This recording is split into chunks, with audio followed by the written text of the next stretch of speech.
Today I want to argue the point of technology in our high schools, more precisely laptops given to our high school students when they, upon entering their freshman year. Technology has grown in leaps and bounds. You can get anything you want pretty much at the touch of a button. Everyone loves to play with the latest and greatest gadgets, and you will see that if you walk down the halls of any high school. My argument is that those latest and greatest gadgets have a place, and that place is not in the classroom. I have a personal interest in this topic because first I am a parent, and second I am a taxpayer who signed a petition to have this bill reversed. I have a child who fell drastically behind his senior year in high school and had to make up classes in an online setting at the high school in their computer lab. The monitor in that classroom was a teacher's aide, not a certified teacher.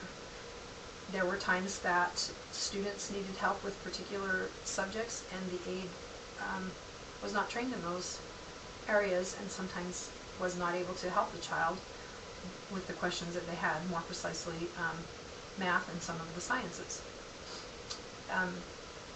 Also, there were times when they would have computer issues and the aide didn't know how to operate the programs, and that wasted valuable time, which just made children fall farther and farther behind. Laptops should not be given to the children entering high school in Idaho for two reasons. One, I will prove that other states found that to be a great distraction and did not raise their test scores, and that technology cannot replace hands-on experience in the classroom. Unfortunately, our local leaders cannot learn from others' past mistakes, which is my first argument. In Liverpool, New York, for 7 years, they had laptops in their high schools, and they found them to be more of a distraction than a help. To quote Tom Rockland, the director of the Center for Teaching at the University of Iowa, he states, "Sometimes the internet is the library, and sometimes it's the mall." Students used student-issued laptops to exchange answers on tests, download pornography, hack into local businesses. The school then entered a tightened security network through the high school, and a 10th grader not only found his way around it, but also posted step-by-step instructions for other students to do the same, which they did. Maine had led the way in laptop usage in our nation for some time. There was great enthusiasm for the use of laptops, but they did not produce better scores. Because of that, they too have since stopped using their laptops. Mark Warschauer, he's a professor at the University of California at Irvine, and he is the author of Laptops and Literacy, Learning in a Wireless Classroom. He states, "What you can do on laptops isn't measured on current standardized tests." Laptops are not very effective in hands-on learning, and they are very distracting. My second point is that you get better, you learn better through hands-on learning, and technology cannot replace that. Lev Vygotsky is a famous psychologist. He says the way children learn is by internalizing the activities, habits, vocabulary, and ideas of those around them. Also, author Stella Vosgo, she states in her research that social collaboration can boost performance, given that kinds of interactions encourage and contribute to learning.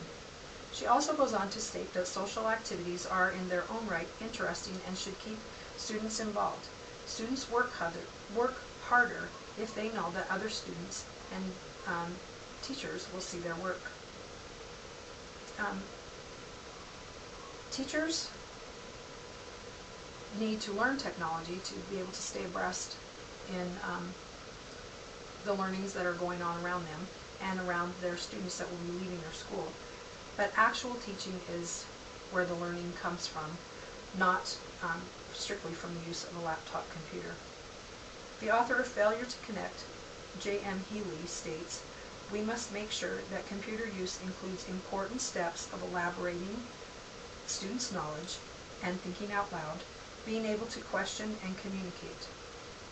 She states that balance is the best approach. We need to balance the technological learning and the hands-on learning, and that's how we get the best learning. Technology is a huge part of our lives, and I'm not going to deny that.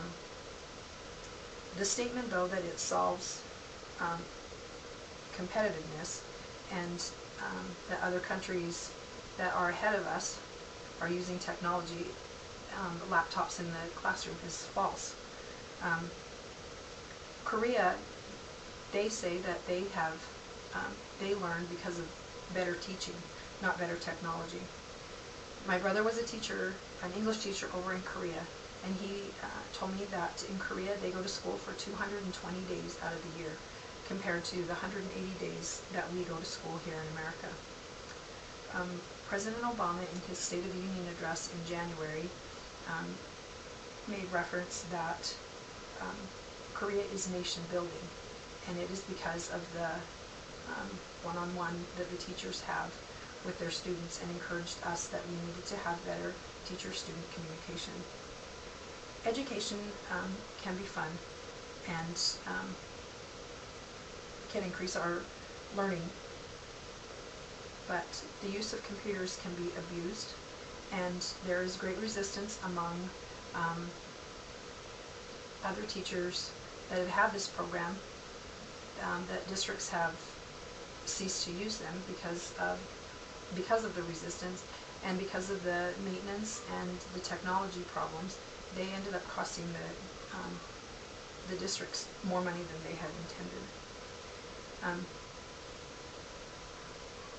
In conclusion, I would like to review the statements that I had made to prove that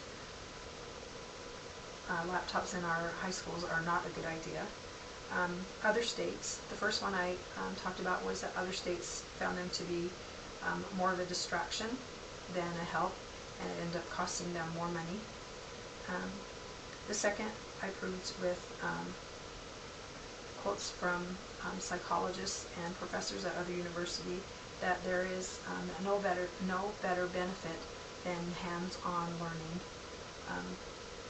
compared to that of laptops, and that the statement that the countries that are above us in standardized testing and learning, is simply just not true, that they are completely using laptop computers in their classrooms.